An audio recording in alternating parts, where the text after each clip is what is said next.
Broadcasting live from the Newsmax studio in New York City, here is Steve Malzberg. Hi, my name is Gail Santamaria. I'm from Maryland. I'm a teacher. My question is about guns. I'm very concerned about the proliferation of guns in America, especially as it pertains to school shootings. Right. Do you think that reinstating the ban on assault weapons and banning high-capacity magazines would do any good? Yes, I do. I do. Good. You know, And Hillary Clinton hearing it from the crowd. Welcome back, folks. Joining us now is Director of Media Analysis at the Media Research Center, Tim Graham. Hello, Tim. Hello, Steve. Great piece today at newsbusters.org talking about this very thing. The town hall meeting yesterday on CNN for Hillary's book. And do you know, I wonder if you counted how many times she said hard choices. That might be an interesting piece as well, because everything was a hard choice. But nonetheless, you pointed out, and I didn't count. I'm glad you did count the number of questions and the direction, the political bent of the questions. Overwhelmingly, as you might expect by the applause from the audience and the moderator, Christiane Amanpour, this was overwhelmingly in favor of liberals versus conservatives. Yeah, we found the first question we would count as a question from the right, which basically the questioner asked, did Obama pull out of Iraq too quickly? That was the only one you could count as a question from a conservative place. Then they had pretty much about 5 questions in a row. They were all hammering on left-wing ideas. Do we get paid maternity leave? Do we get legalized pot? Do we get gun control, an assault weapons ban? Are you in favor of gay marriage? And so on. So this was a liberal crowd. I think these are usually pre-selected questions. Several of them were from the website Tumblr. And this is what we've seen in past town hall presidential debates, is that the town hall people, the idea that you're getting a sample of everyday America is never the case. They are carefully pre-screened, pre-selected questioners, and that makes it, you know, we're not going to try to guess that, you know, if you took a random sample of Americans, you'd get 5 liberal questions in a row. I just don't think that that's the way it happens. And then there were 5 neutral questions, but most of them were like, use 3 words to describe yourself. Right.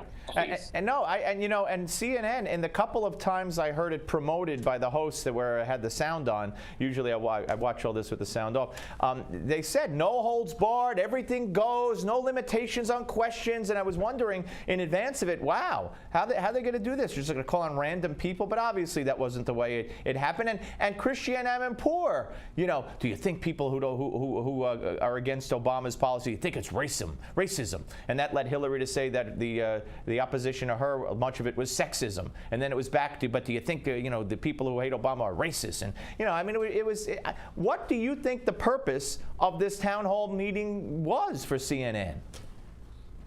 Well, 1, they wanted to get the interview. 2, I think they wanted to build the perception that Hillary can take questions from the public and that the public likes her. That's certainly the impression you got. So at that time when she asked her if she was going to run for president, and the crowd just applauds rapturously, it just really does tell you this was not a random sample of America. It certainly doesn't reflect the polls as of right now about the popularity of the current president or his policies. There were a couple times where I think Christiane Amanpour was pretty tough with Mrs. Obama, particularly on Syria. She really pressed in on that. But for the most part, it was what we would have expected going in, which was an event where, you know, Chris Matthews, as he did last night, came on and said it was a home run. That's what they were looking for. They were looking for something to say, look at how Hillary performs with the everyday folks. Yeah, no, and then Wolf Blitzer, when it was over, the same deal. How wonderful she did, and yes, they had some kind of crowd there, I guess, to weigh in on how she did, and he said, okay, by applause, how many people think she did a great job? And everybody applauds, and he smiled. I couldn't believe what I was seeing, even for CNN. But you know what? Brooke Baldwin yesterday had on the mother, Pat Smith, of one of those, of course, who died in Benghazi, and Brooke Baldwin said, if you could ask Hillary, we're going to have her on later in a town hall meeting, and questions will be asked. If you could ask a question, what would you ask? Now, it was brought up by Christiane Amanpour that some of the family members are still upset. But you know what would have been classy? Playing the question that the mother actually said to Brooke Baldwin and letting Hillary respond to that. That would have been something. It would have been more interesting television. Yes, in fact, the question that Amanpour asked was basically the equivalent of, can you feel her pain? Well, yes, I can. As a mother, she said. Yeah, as a mother. Well, that's another softball, for crying out loud. That's not called a Benghazi hardball. Yeah. And that is part of the problem, is that the thing that she said there that was interesting, that sort of opened the door for a lot of her critics, was she said, well, there's a lot we still need to know. Exactly. This is what we've been saying for 2 years. Right. So let's have the special select committee and stop saying that anyone who wants one is doing it on the backs of dead Americans. You can't really have it both ways. Exactly. All right. Before we run out of time, you've also written extensively, and you guys at Media Research Center have been so great about documenting the lack of coverage of the IRS scandal. Now they lost Lois Lerner's emails. Others, 6 others involved in the selection of conservative groups' emails. They're all gone. And only CBS touches on anything regarding this scandal. I think even cynics like us, who are used to them skipping over the Obama scandals, we're just a little bit amazed now. When something looks so much like the 18.5 minutes of tape that Rosemary Woods somehow erased in the Watergate scandal, suddenly we lost, 2 years of Lois Lerner's emails. Whoops. And the obvious question your citizen at home asks is, oh, can I do that on my tax return?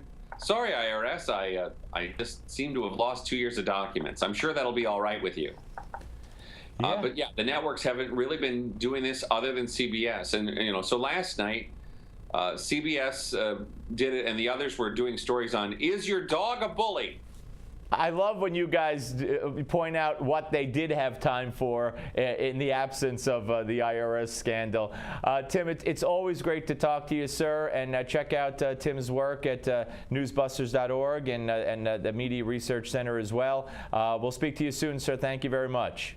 Thanks, Steve. Tim Graham, ladies and gentlemen. All right, when we come back, we're going to speak to a former hedge fund trader and author. Actually, he's turned into an author. He had to get out of the high life that Wall Street provided for him to save himself. We'll talk about it with him next on the Steve Malzberg Show.